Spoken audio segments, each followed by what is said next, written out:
আসসালামু আলাইকুম। Real village cooking চ্যানেলে সবাইকে ওয়েলকাম জানাচ্ছি। আজকে একটা নতুন পর্ব নিয়ে হাজির হলাম। আমি আজকে দু রকমের শরবত বানিয়ে দেখাবো।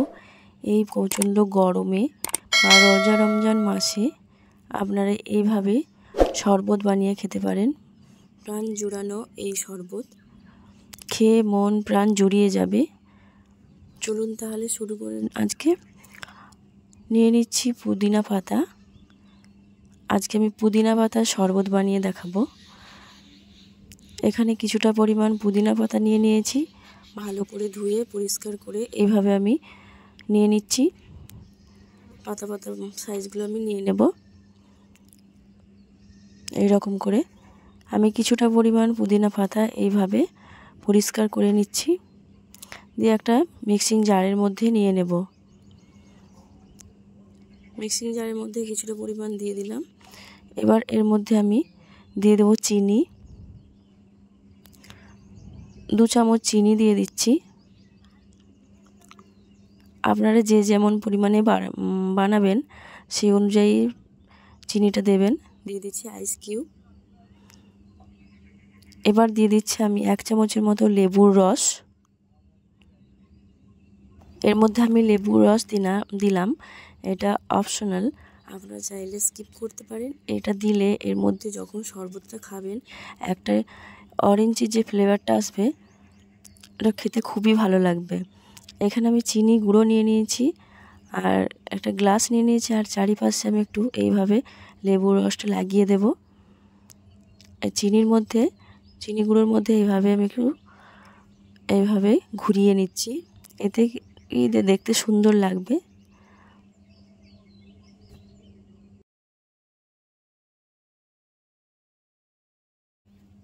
এই দেখুন, এবার আমি এক সাইডে রেখে দিচ্ছি। এবার আমি যে পুদিনা পাতার রসটা করে রাখলাম, এই দেখুন, এটা ঢেলে দেব। আপনারা চাইলে এটা ছেঁকেও দিতে পারেন। আমাকে পুদিনা পাতার ফ্লেভারটা ভালো লাগে, সেই জন্য আমি পুরোটাই নিয়ে নিয়েছি। দিয়ে দিলাম আইস কিউব। এবার ওপর থেকে আমি এক ঠান্ডা জল দিয়ে দিলাম।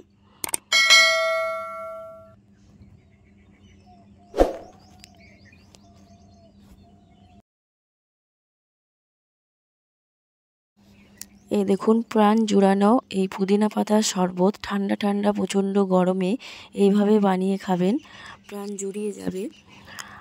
রমজান মাসে আপনার ইফতারের সময় এইভাবে বানিয়ে খেতে পারেন, খেতে খুবই ভালো লাগবে। আমি ওপর থেকে এইভাবে ডেকোরেশনের জন্য লেবু এবং পুদিনা পাতা দিয়ে দিলাম। এই দেখুন, খুবই টেস্টি। আপনারা মিষ্টিটা চেক করে নেবেন। খেতে এতটাই ভালো লাগে, আপনারা বাড়িতে একবার বানিয়ে দেখবেন পুদিনা পাতার শরবত।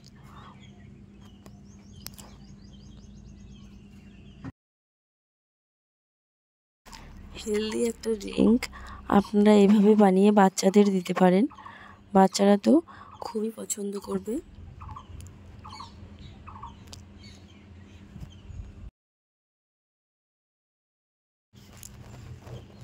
এই দেখুন, এবার আমি আর একটা শরবত বানিয়ে দেখাবো। এখানে নিয়ে নিয়েছি আমি দই। এখানে মিষ্টি দই নিয়েছি, আপনারা চাইলে টক দইও নিতে পারেন। মিষ্টি দই নিয়ে নিচ্ছি 3 টেবিল চামচের মতো। আমি এখানে 1 গ্লাস বানাবো, আমি সেই অনুযায়ী নিয়েছি। আপনারা বেশি বানালে পরিমাণে বাড়াবেন।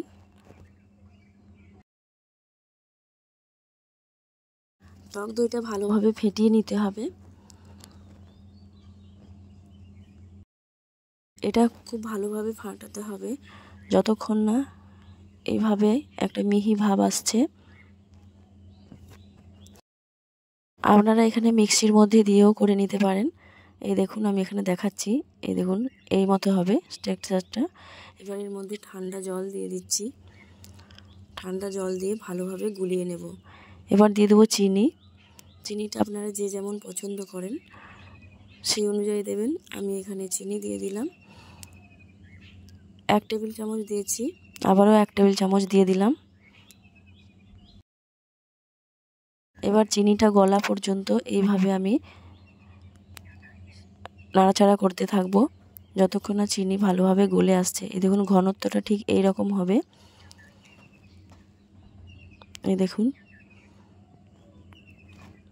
খুবই টেস্টি একটা রেসিপি।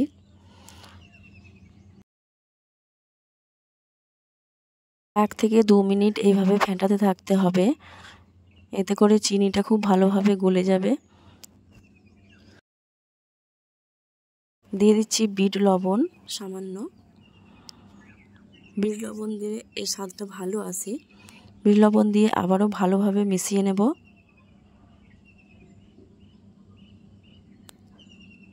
এবার আমি একটা গ্লাস নিয়ে নিয়েছি, এর মধ্যে দিয়ে দিচ্ছি রুয়াবজা। এবার দিয়ে দিচ্ছি আইস কিউব, উপর থেকে কয়েকটা আইস কিউব দিয়ে দিলাম। এবার আমি দইটা ফেটিয়ে রেখেছি সেটা দিয়ে দিচ্ছি উপর থেকে। খুবই ক্রিমি একটা শরবত, খেতে এতটাই টেস্টি লাগে।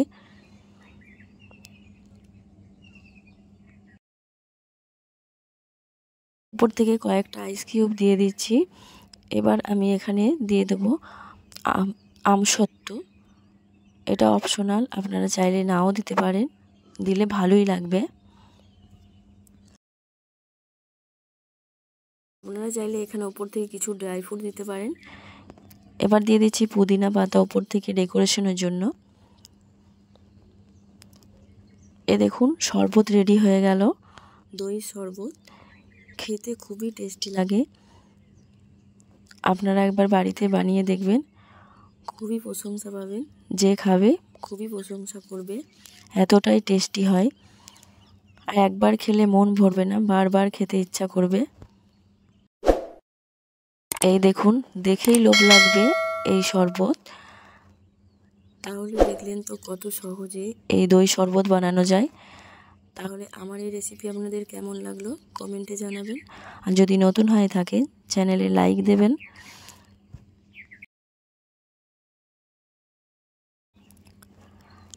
আপনারা বাড়িতে একবার ট্রাই করে দেখুন আর কেমন হয়েছে কমেন্টে জানাবেন। আজকের এই রেসিপি এখানেই শেষ করছি।